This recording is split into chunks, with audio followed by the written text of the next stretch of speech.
Hello friends, स्वागत है आपका मेरे यूट्यूब चैनल में द CGPSC कोच में। दोस्तों अभी लास्ट वीडियो जो मैंने CMO का अपलोड किया था उसमें थोड़ा सा कुछ आपको जो पेपर 1 पेपर 2 मैंने लिखा है वो पार्ट 1 पार्ट 2 है और इसका ऑनलाइन एग्जाम होना है। चलिए आज का जो वीडियो है काफ़ी ज़्यादा स्पेशल है और आज का वीडियो जो है 17 फरवरी 2019 में जो CGPSC प्रीलिम्स का पेपर होना है उसको लेकर के बहुत ही महत्वपूर्ण वीडियो है। तो सबसे पहली बात तो ये है कि यदि आप में से कोई भी स्टूडेंट 17 फरवरी 2019 का CGPSC प्रीलिम्स का पेपर देने जा रहे हैं तो आज का जो मेरा पूरा वीडियो है थोड़ा ज़्यादा लंबा होगा, पर इसको पूरा देखिए और पूरा विस्तार से सुनिएगा और समझने का प्रयास कीजिएगा। और आज का जो वीडियो है उसको शुरू करने के पहले कुछ बातें हैं जो मैं आपके साथ शेयर करना चाह रहा हूं। जैसा कि मैंने पहले ही बताया था कि बिलासपुर गांधी चौक के पास मेरा अपना एजुकेशन सेंटर है जहां पे मैं CGPSC प्रीलियम 17 फरवरी को टारगेट लेकर के क्लासेस ले रहा हूं। तो कुछ स्टूडेंट्स के रिक्वेस्ट करने पे एक रीप्लानिंग करते हुए आज ही मतलब कि 14 जनवरी 2019 से लेकर आपका 15 फरवरी 2019 तक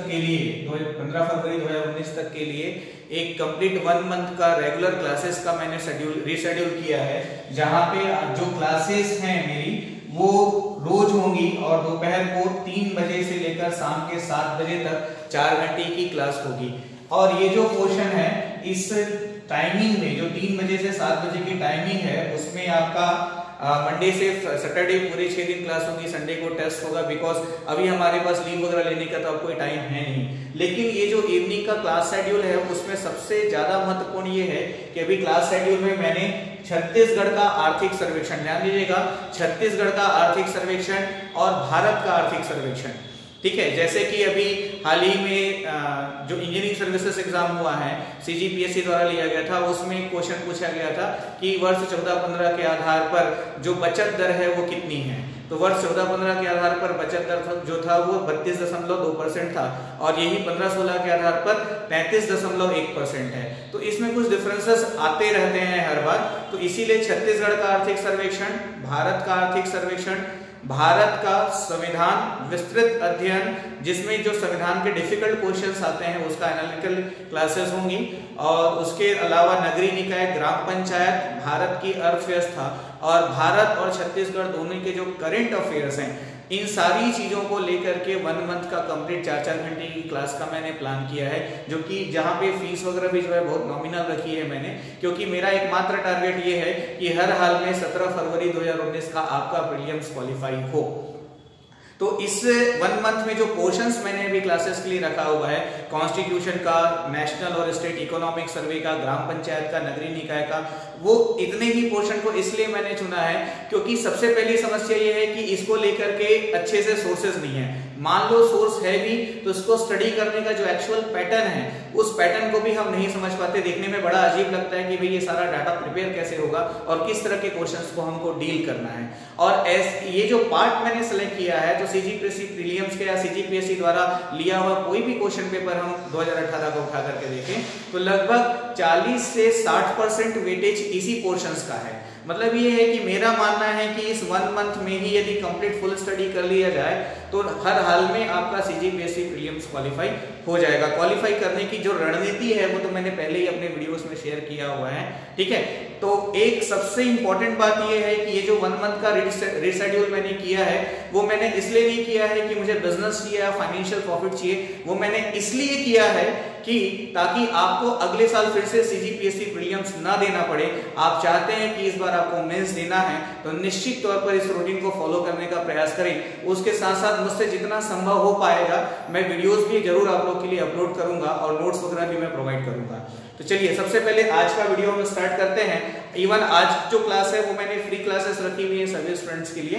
तो आज का जो हमारा वीडियो है इस पे हम डिस्कस करें तो छत्तीसगढ़ का आर्थिक सर्वेक्षण, ध्यान दीजिएगा और इस पूरे वीडियो को बहुत अच्छे से देखिएगा, आराम से देखिएगा और एक एक जो वर्ड्स हैं उसको सुनिएगा कि मैं क्या प्रोनाउंस कर रहा हूं।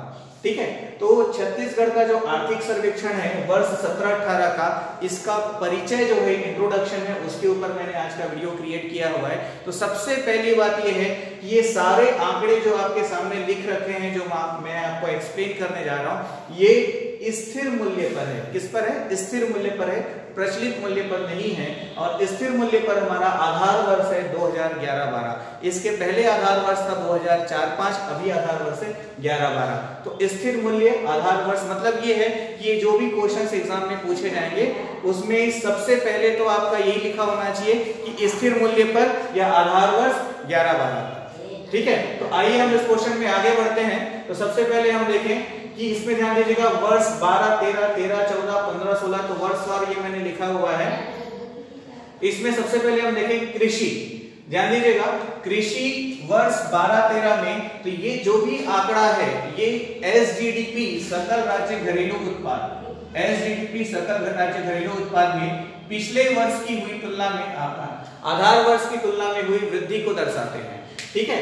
तो कृषि में 12-13 में 6.12% की वृद्धि हुई है, उद्योग में 4.4% की वृद्धि हुई है, और सेवाओं में 4.6% की वृद्धि हुई है।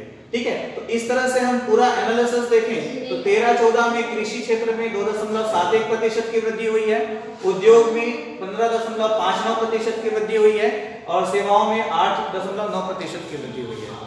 ठीक है। आगे हम इसमें देखें 14-15 में 6.63% की वृद्धि हुई है, उसके बाद उद्योग में 1.55% की वृद्धि हुई है, और सेवाओं में 3.62% की वृद्धि हुई है। ठीक है। इसके बाद वर्ष 15-16 में ऋण 0.22% की वृद्धि हुई है आधार वर्ष की तुलना में, उद्योग में 6.46% की वृद्धि हुई है, और सेवाओं में 5.46% की वृद्धि हुई है। ठीक है। अब वर्ष 17-18 में आधार वर्ष 11-12 की तुलना में 13.78% की वृद्धि हुई है, उद्योग में 7.85% की वृद्धि हुई है, सेवाओं में 6.82% की वृद्धि हुई है। ठीक है। अब यहां पर मैंने लिखा है ए मतलब अग्रिम अनुमान या अनुमानित। तो 17-18 के लिए जो भी डेटा जारी हुआ है वो अनुमानित है, अग्रिम अनुमान है। जो संशोधित है मतलब जो प्राप्ति है वो अगले वर्ष के आर्थिक सर्वेक्षण के साथ जारी होगा। मतलब इस वर्ष अभी जो 2 महीने बाद आर्थिक सर्वेक्षण जारी होगा, 1 महीने बाद आर्थिक सर्वेक्षण जारी होगा, उसमें डाटा रहेगा। तो उसमें 17-18 में प्राप्ति कितनी हुई वो हमको मिलने वाला है, लेकिन जो अनुमानित है वो हमारे सामने है। तो आधार वर्ष 11-12 के आधार पर कृषि क्षेत्र में 17-18 में 2.89% की वृद्धि अनुमानित है, उद्योग में 5.84% की वृद्धि अनुमानित है, और सेवाओं में 9.46% की वृद्धि अनुमानित है। ये जो है सबसे महत्वपूर्ण आंकड़ा है। अभी ओवरऑल जो डेटा है उसके कंक्लूजन पे भी हम डिस्कस करेंगे आगे जाकर के। अब जैसे सीजीपीएससी प्रीलिम्स 2017 में एक प्रश्न यही आया था कि आपका कृषि क्षेत्र में औसत वृद्धि, उद्योग क्षेत्र में औसत वृद्धि कितनी अनुमानित है। ठीक है। उसको हम देखें तो औसत वृद्धि कृषि क्षेत्र में औसत वृद्धि कब का, तो पिछले 6 वर्षों का कहे या तो फिर 2011-12 से अब तक। ठीक है। तो 11-12 से अब तक जो हमारा औसत वृद्धि है नए आधार वर्ष के आधार पर, तो कृषि क्षेत्र में 5.15% है, उद्योग क्षेत्र में 6.82% है, और सेवाओं में 6.85% है। ध्यान रखें क्वेश्चन में 2 वर्ड्स का होना आवश्यक है, स्थिर मूल्य पर और औसत वृद्धि, तभी ये तीनों आपके आंसर होंगे। इसी तरह से हम थोड़ा और मूव करें, यहाँ पर अगला शब्द मैंने लिखा है योगदान या हिस्सेदारी। ध्यान दीजिएगा प्रश्न में लिखा होता है योगदान या हिस्सेदारी। तो जैसे कृषि क्षेत्र का सकल राज्य घरेलू उत्पाद में स्थिर मूल्य पर कृषि क्षेत्र का कितना योगदान है या कितना योगदान अनुमानित है वर्ष 17-18 के लिए। ठीक है। तो इसको हम 2 डेटा देखेंगे। पहला तो 2011-12 में कितना योगदान था, तो कृषि क्षेत्र का जो योगदान था 11-12 में 18.1% था, और 17-18 में 17.15% अनुमानित है। एसजीडीपी में सकल राज्य घरेलू उत्पाद में योगदान 17.15% अनुमानित है। ठीक वैसे ही उद्योग क्षेत्र की हम बात करें तो 11-12 में 47.3% था, और 17-18 में 47.65% उद्योग क्षेत्र की हिस्सेदारी है एसजीडीपी में।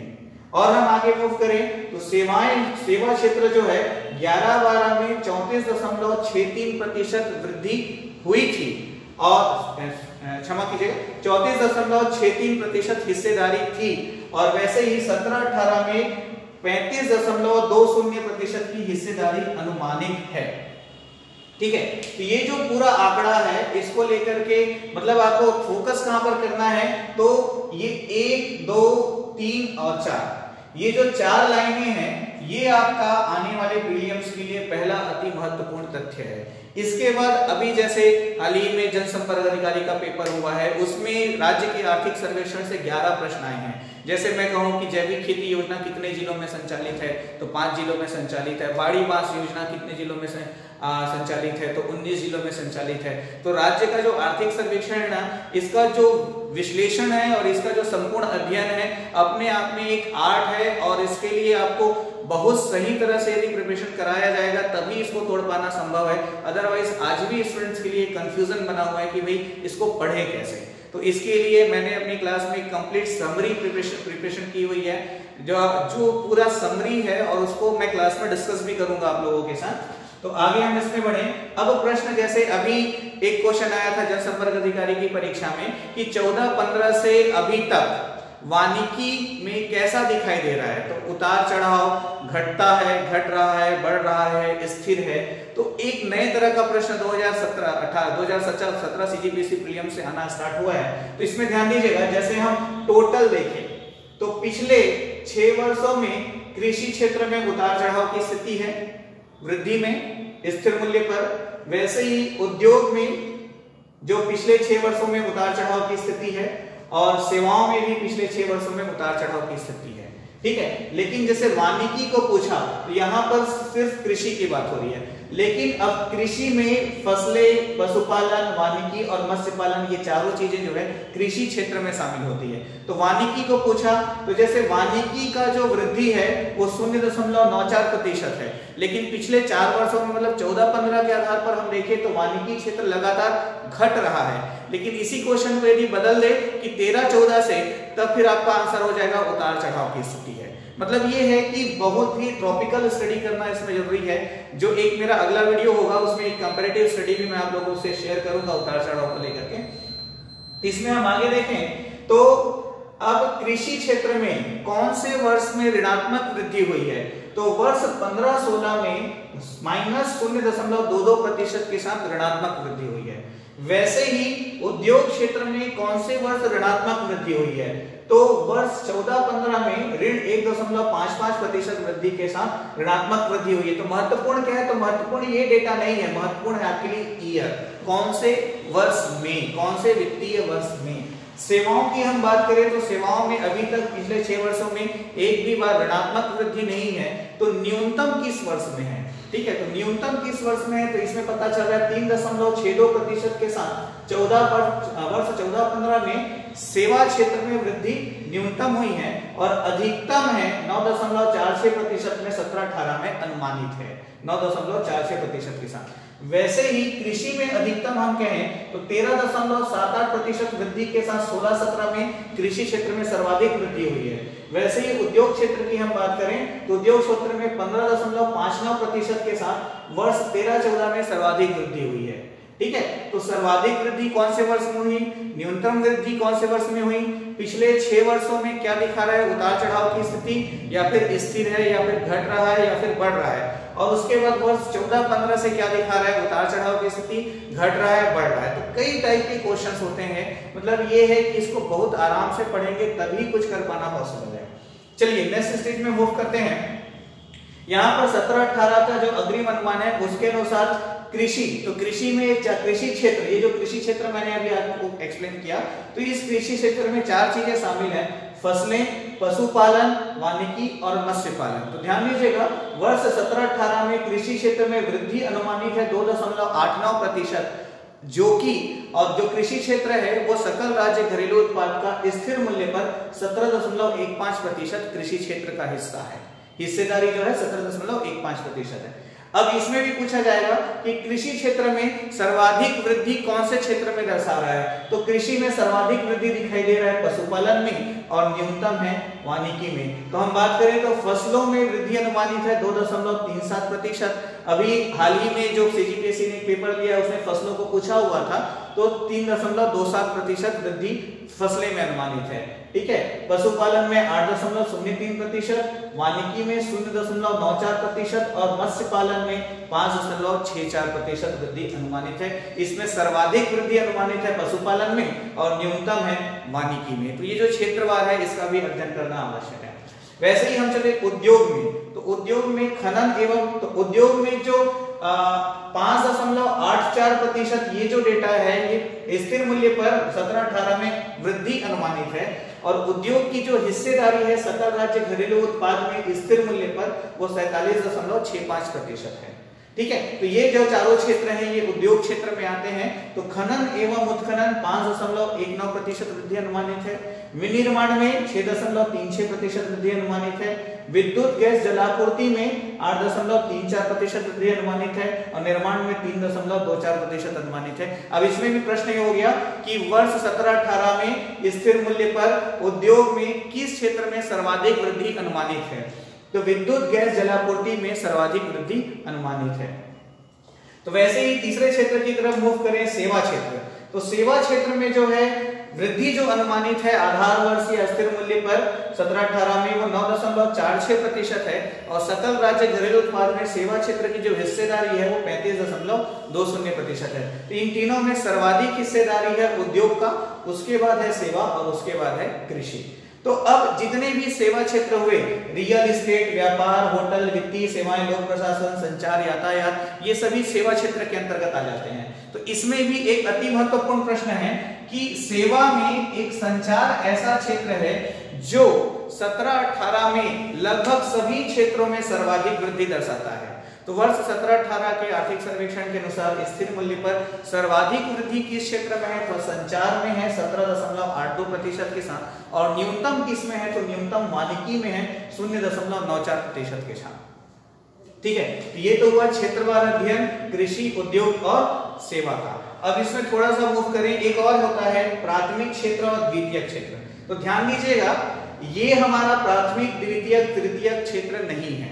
प्राथमिक क्षेत्र में कृषि में क्या होता है, प्राथमिक क्षेत्र में यहाँ पर थोड़ा सा डिफरेंसेस आ जाता है। तो कायदे से जो हमारा प्राथमिक क्षेत्र है उसमें ये आपका फसलें, पशुपालन, वानिकी, मत्स्य पालन और खनन एवं उत्खनन, ये पांचों मिलकर प्राथमिक क्षेत्र का निर्माण करते हैं। ठीक है भाई, तो थोड़ा सा डिफरेंस आ जाता है। तो कृषि के बारे में पूछे तब आपके ये आंसर होंगे, लेकिन क्षेत्रवार पूछे तो यदि प्राथमिक क्षेत्र में स्थिर मूल्य पर कितनी वृद्धि हुई है, तो प्राथमिक क्षेत्र में वृद्धि हुई है 3.78% की। ठीक है, और प्राथमिक क्षेत्र का सकल राज्य घरेलू उत्पाद में योगदान कितना है? तो 28.11% का। ठीक वैसे ही हम देखें द्वितीय क्षेत्र, तो द्वितीय क्षेत्र में जो वृद्धि अनुमानित है वो 6.04% का है। ठीक है, द्वितीय क्षेत्र में जो वृद्धि अनुमानित है वो 6.04% का है और द्वितीय क्षेत्र का जो योगदान है वो 36.68% है।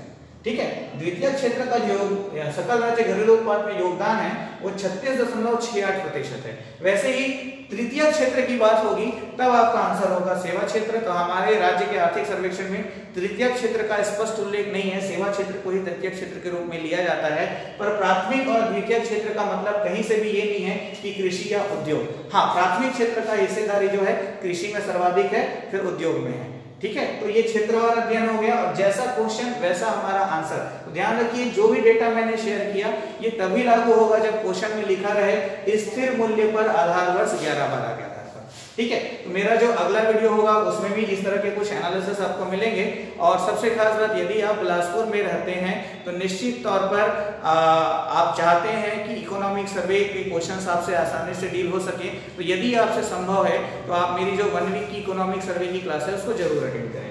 ठीक है, आज के लिए इतना ही। Thank you very much. यदि आपको मेरा वीडियो पसंद आता है तो इसको ज्यादा से ज्यादा लाइक करें, शेयर करें, कमेंट करें। ठीक है, और इस वीडियो को पूरा देखें। Thank you very much.